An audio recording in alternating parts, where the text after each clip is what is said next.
பிஸ்மில்லாஹிர் ரஹ்மானிர் ரஹீம். கண்ணியமிக்க சகோதர சகோதரிகளே, அல்லாஹ்வின் நல்லடியார்களே, அஸ்ஸலாமு அலைக்கும் வரஹ்மத்துல்லாஹி வபரகாத்துஹு. அல்ஹம்துலில்லாஹ். அல்லாஹும்ம ஸல்லி அலா முஹம்மதின் வாலா ஆலி முஹம்மதின் வபாரிக் வஸல்லிம். இன்னைக்கு நம்ம பாத்தீங்கன்னா ஒரு சிறப்புக்குரிய மிஹ்ராஜுடைய தினத்துல இருந்து கொண்டிருக்கிறோம்.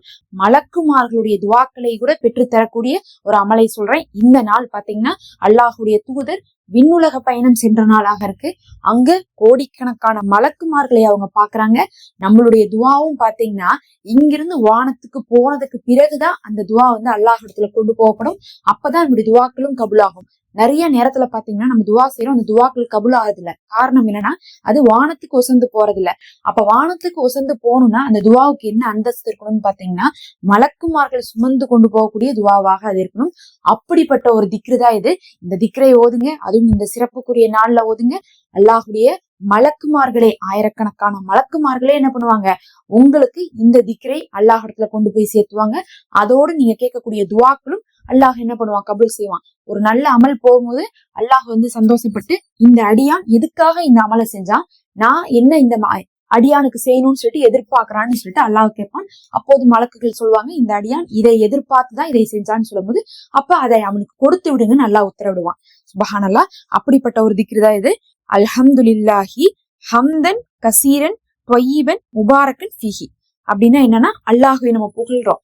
அல்லாஹுடைய புகழை எந்த அளவுக்கு புகழ்றோம்னா நறுமணம் பொருந்திய பரக்கத்தான உயர்ந்த எல்லா புகழும் அவனுக்கு தான் அப்படின்னு சொல்லிட்டு சொல்றோம். சுப்ஹானல்லாஹ். அல்லாஹுவை புகழ்றோம் பாருங்க, அது வேற யாருக்குமே பொருந்தாது. அல்லாஹ் புகழுக்கு தகுதியானவனாக இருக்கிறான். அவனை தவிர வேற யாரும் புகழை சூடி கொள்ளக்கூடாதுன்னு நல்லா சொல்றான். அப்படி நம்ம செய்வதே நம்ம என்ன ஆயிடுறோம், ஒரு கட்டத்துல இணை வைக்கிற மாதிரி ஆயிடுது. ஃபிரௌன் என்ன பண்ணா, அவனே புகழ்ந்தனாலதான் மத்தவங்க எல்லாரும் தன்னை வணங்க சொல்லி அவன் வற்புறுத்தினான். அந்த மாதிரிதான் மனிதர்களை பொறுத்தளவுக்கு அல்லாஹு பேர் கொடுக்குறான். ஆனா புகழ் அப்படிங்கிறது அல்லாஹுக்கு மட்டும்தான் சொந்தமானது. அந்த புகழை கூட நம்ம சாதாரணமா சொல்ல, யா அல்லாஹ் நீ புகழுக்குரியவன் அப்படின்னு நம்ம சொல்லல. அதை எப்படி சொல்றோம், பரக்கத்தான புகழ், நறுமணம் பொருந்திய புகழ், உயர்வான புகழ் அப்படின்னு சொல்லிட்டு அதை வர்ணிக்கிறோம். இத ஒரு சஹாபி ஓதுறாங்க.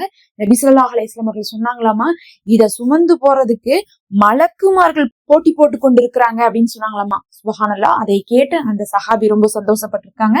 இத ஓதிட்டு நீங்க துவா செஞ்சீங்கன்னா இது உங்களுக்கு எந்த தடையும் இல்லாம மலக்குகளே போட்டி போட்டு இந்த துவாவை அல்லாஹ் இடத்துல கொண்டு போய் சேர்த்துவாங்க.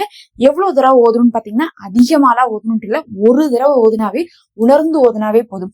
நம்ம ஒரு திக்ரோ இல்ல துவாவோ சிறுசா இருக்கும் போது நம்ம 3 முறை ஓதுவோம். ஏன் 3 முறை ஓதுறோம்னு சொல்லிட்டு பாத்தீங்கன்னா அதை ஒரு தடவை இல்லாட்டினாலும் ஒரு தடவையாவது அதை ஏற்றுக்கொள்ளட்டும் அப்படிங்கறக்காக ஓதுவோம். இப்ப இத கையோடு 3 முறை மட்டும் ஓதிட்டு போலாம். சும்மா ஒரு செகண்ட் தான் ஆகும். அல்ஹம்துலில்லாஹி ஹம்தன் கசீரன் த்வய்யிபன் முபாரக்கன் ஃபீஹி. அல்ஹம்துலில்லாஹி ஹம்தன் கசீரன் த்வய்யிபன் முபாரக்கன் ஃபீஹி. அல்ஹம்துலில்லாஹி ஹம்தன் கசீரன் த்வய்யிபன் முபாரக்கன் ஃபீஹி. யா அல்லாஹ், எங்களுக்கு மிஹ்ராஜுடைய சிறப்புகளை தருவாயாக. அந்த நாளையும் அந்த நாள்ல நடந்த நிகழ்வுகளையும் நாங்கள் நம்புகிறோம். எங்களுடைய பாவங்களை மன்னித்திடுவாயாக. எங்களுக்கு உயர்ந்த சொர்க்கத்தை தருவாயாக. எங்களுக்கு காணாத புறத்திலிருந்து இந்த வருடம் முழுவதும் ரிசுக் அளிப்பாயாக. அடுத்து வரக்கூடிய ஷாபான் ரமலான் மாதங்கள்ல எங்களுக்கு இன்னும் உயர்ந்த அந்தஸ்தையும் நன்மையும் செய்யக்கூடிய பாக்கியத்தை தருவாயாக. எங்கள் அனைவருடைய தேவையும் நிறைவேற்றி வைப்பாயாக. கடன் இல்லாத, அடமானம் இல்லாத ஒரு உயர்வான அந்தஸ்து நிறைந்த வாழ்க்கையை எங்களுக்கு பரிசளிப்பாயாக. சாலிகான கணவர், சாலிகான குழந்தைகள், சாலிகான குடும்பம், சாலிகான ஒரு வேலை, சாலிகான வருமானத்தை எங்களுக்கு நசீபாக்குவாயாக. எங்களுக்கு இம்மை மறுமையுடைய ஈருலக வெற்றியும் தந்து கபுரு வேதனை நரக வேதனை இல்லாமல், மௌத்துடைய வேதனை இல்லாமல் லேசான வழியில் எங்களை கலிமாவுடைய வாழ்க்கையோடு வாழ வச்சு மரணிக்க செய்வாயாக. ஆமீன் யா ரப்பல் ஆலமீன். நபி ஸல்லல்லாஹு அலைஹி வஸல்லம் குடும்பத்தார்கள் மீது உன்னுடைய சாந்தியும் ரஹ்மத்தும் உண்டாவதாக. எல்லாரும் உங்களுடைய துவாவை அல்லாஹ்ட்ட கேட்டுக்கோங்க. அஸ்ஸலாமு அலைக்கும். மறக்காம சப்ஸ்கிரைப் பண்ணிக்கோங்க.